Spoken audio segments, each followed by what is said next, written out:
wanted to take a moment to talk about the different stages that we're in or can be in on this.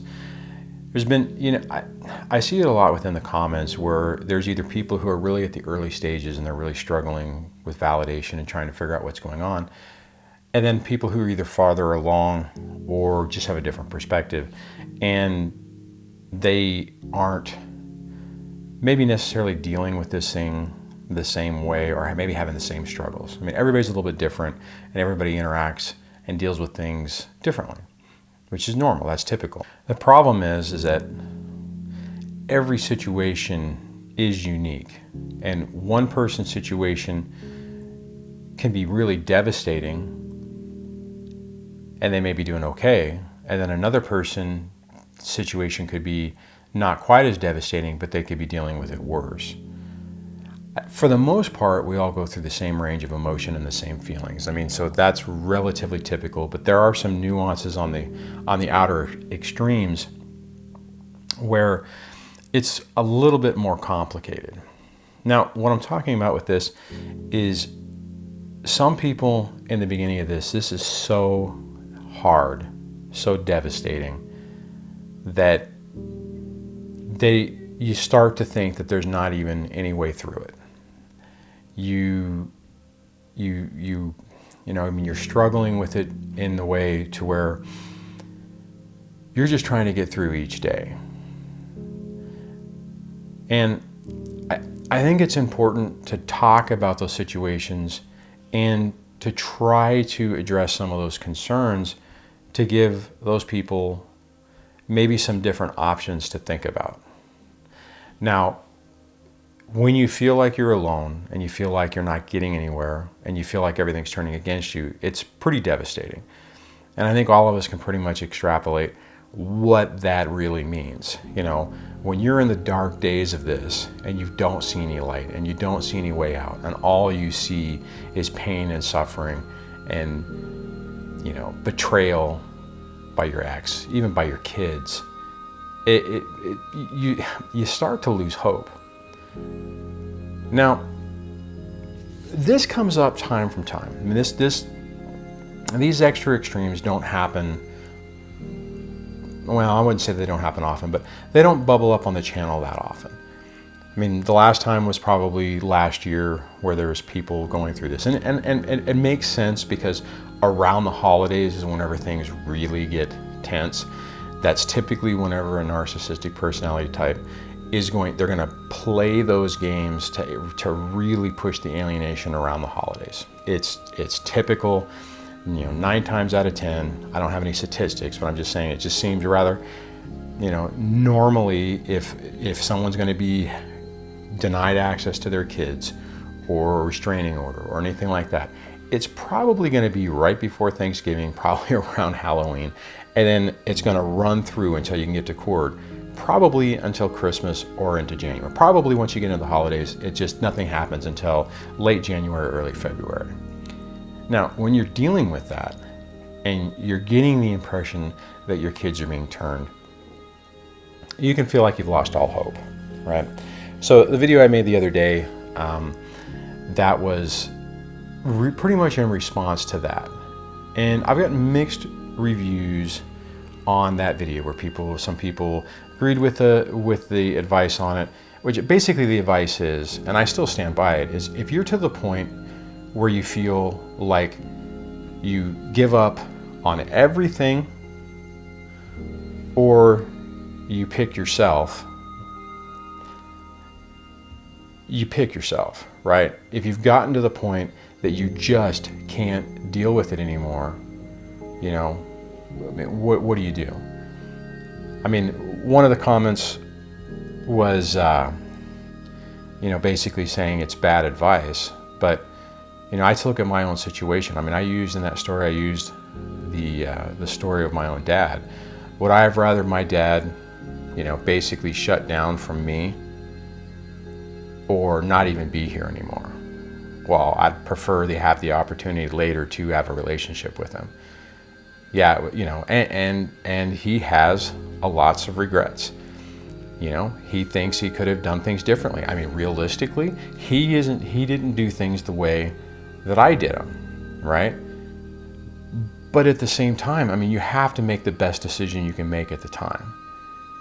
So, you know, and the conversation I had with him about this is, I'm like, look, I don't blame you. You know, you don't need, you know, when I talked to him about this a few months, last year, when I had this epiphany that, oh my God, I'm living his life, you know, and I understand now why he made the decisions he made, why he wasn't able to have a strong relationship with me, why he kept me at bay, at arm's length.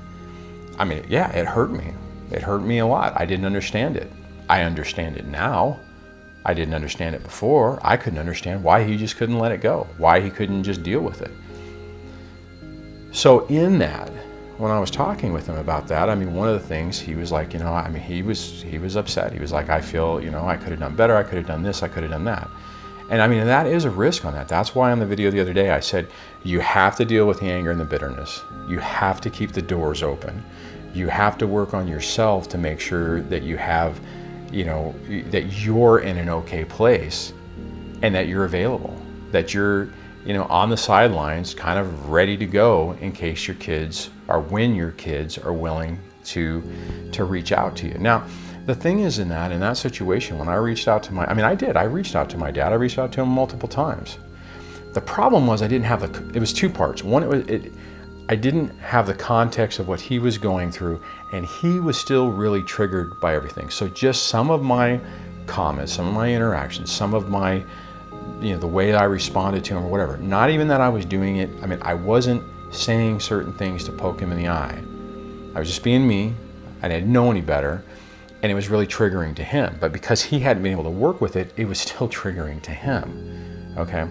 So my point on this is you have to take care of yourself first. You know, put in every effort you can. That's the other reason why in that video, why I said, if whenever you see your kids, if when you interact with them, you feel like you have a connection or you can see a connection, that's what you have to focus on. And that's the same message and the same advice I've been giving people for the last year and a half, actually even longer. Personal people I've known through this, I mean, it's the same advice I've given them.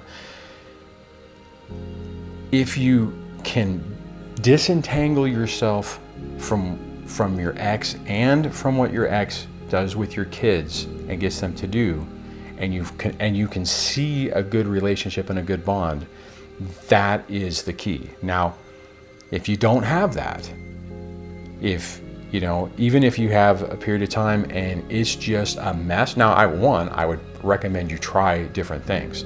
Try different techniques before you tap the mat. But if you're at the point to where you can't deal with it anymore, I mean, what do you do? I mean, am I going to tell you that no, you have to, or am I going to advise you that you have to keep going until you break, until you feel like you're a failure, until you feel like there's absolutely no hope, there's no, you know, that this is it, this situation right now is the total, in total is everything for the rest of your life? No, because it's not true. You know, live to fight another day, right? Give yourself time to take a step back. If you can't deal in that pressure cooker, take a step back.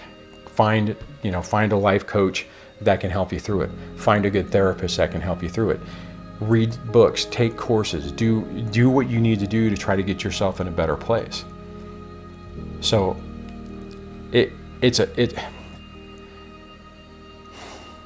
as you make successes, this gets easier. In the beginning of all this, it's not easy. It's stressful. It's painful. You feel like nothing is ever going to change. It's the way I felt like I was trapped in this. In older videos, and I bring this up every once in a while, I used to think maybe when all my kids are in their mid to late 20s, maybe I'll get some validation that I've done the right thing or that I'm making progress. I felt that basically it felt to me that the next 12 years at the time were going to be a living nightmare just to get the kids old enough to 18 and get them out of the house. And then I was hoping that maybe I could build them a big enough foundation that as they moved on with life, they would realize and then later be able to say, hey, I appreciate what you did. And it was tough. It was super tough. So that's my point on that. You know, I mean, every once in a while someone comes up and they're asking the question, should I just walk away? Should I just give up before I drive myself into the ground? And that's what the point of that video was. So it's a little tough sometimes in this because everyone's at different stages of this. And sometimes when I'm making a video, I'm targeting it to a certain place. You know, sometimes I'm talking about it being farther on, and the people in the beginning stages of this have no concept of they're like, how do you even get to that point? And conversely, whenever someone's farther along, it's like, well, how can you even think that way? Now, maybe you never thought that way. For me, I can relate to it because there were times where I was, like I mentioned in the video the other day, that I was mentally preparing myself for this to all fall apart. And I was gearing myself up for the fact that I was going to lose access to ever having a relationship with my kids, or basically even seeing them again. So, all right. I hope that makes sense. It's kind of a clarification video. You know, I really do appreciate the discussion. Everyone has a lot of great comments and feedback, but I just wanted to clarify that because I did get some comments kind of questioning this, and hopefully this makes some sense, or at least clarifies what I'm talking about. So if not, let me know and we can discuss it more, and go follow that rabbit hole to see where it goes. On that, all right, I will chat with you guys in the next video. Take care. Bye.